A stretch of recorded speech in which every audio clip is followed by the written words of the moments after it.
When the home feels out of control, here's the routine I run on autopilot to get me back on track fast. Oh, and be sure to stick around to the end because I saved the best for last. Anytime my home feels super duper messy, whether it's a super busy homeschool season, lots and lots of work, or anything in between, I go to the door and I start from the right.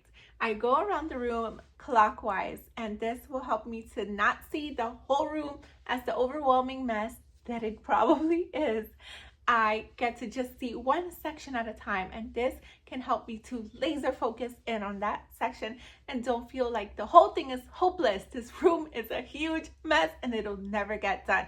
Focusing on every single section for 10 minutes at a time will do wonders, and you'll do much more than you think, especially when you're prepared with the 4-bin reset. Having a basket, 2 boxes, and a trash bag is all you need to tackle this efficiently and effectively. You're gonna take the trash bag and get rid of all the trash that you see for the next 10 minutes. Just put it straight in the bag. And if you have a basket, be sure to use that. But if you don't, any bin or any hamper will absolutely do. And for this one, you're going to simply put the things that do not belong in this room. You're going to put them away later, but put them in the bin for now. The next one is a box, but not for what you may think. This is not your typical donate box. Oh no, this is a box that's going to stay in the corner of this room for things that do live in this room but do not yet have a home, because eventually they will. The next one is also a box, and this one, yes, it's your traditional donate box that you will put things in, and once you're all set, put it immediately in the trunk of your car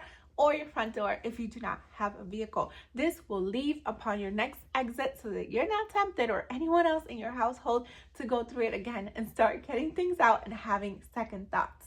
And if you find decluttering super difficult, don't worry, I got you. Instead of asking yourself if you love, want, or use this item, try asking yourself, can you live without it? And chances are you absolutely can. After this, be sure to clear the surfaces.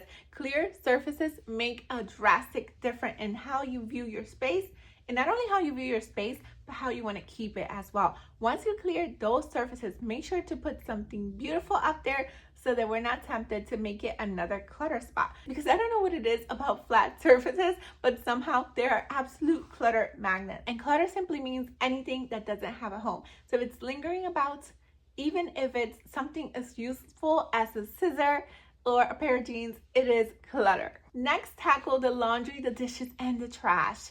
Piles of dishes, laundry, and trash can make our home feel and look more untidy than it actually is. Doing the laundry and eliminating dishes will have a drastic result in your home. Not to mention, when you empty out the trash bins, things look instantly cleaner. Set a timer for just 10 minutes so you can stop before you burn out. And sometimes the hardest part is simply just getting started. By the way, a body in motion stays in motion. So you might even find yourself going a little bit more. But if not, that's okay. You did 10 minutes more than what you would have otherwise. If you're liking these tips so far, then be sure to check out the guide I made that is over 90 pages of this exact routine that I've used to get my home from not being able to see the floor to absolutely tidy in just 10 minutes a day. There's a bunch of routines in there that you can use no matter the time of day, season, or your energy level. Be sure to get it down below if you're interested. It goes into all the details and it will work even if you're not naturally tidy like I am. So if you're interested in that, it's just less than $20. Be sure to check it out down below. It talks all the systems and routines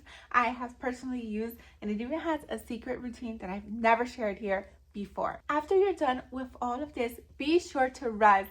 And yes, I'm talking to myself too. Resting is productive. We cannot pour from an empty cup. We absolutely can't. In fact, I've noticed that when I don't allow myself to rest, I'm not as productive as I would have been otherwise. So be sure to not skip this one. It's absolutely critical. And if you want even more ways to get your home tidy with little to no effort, then check out this video here and I'll meet you there right now. Thank you so much for watching. Until next time, to God be the glory. Bye.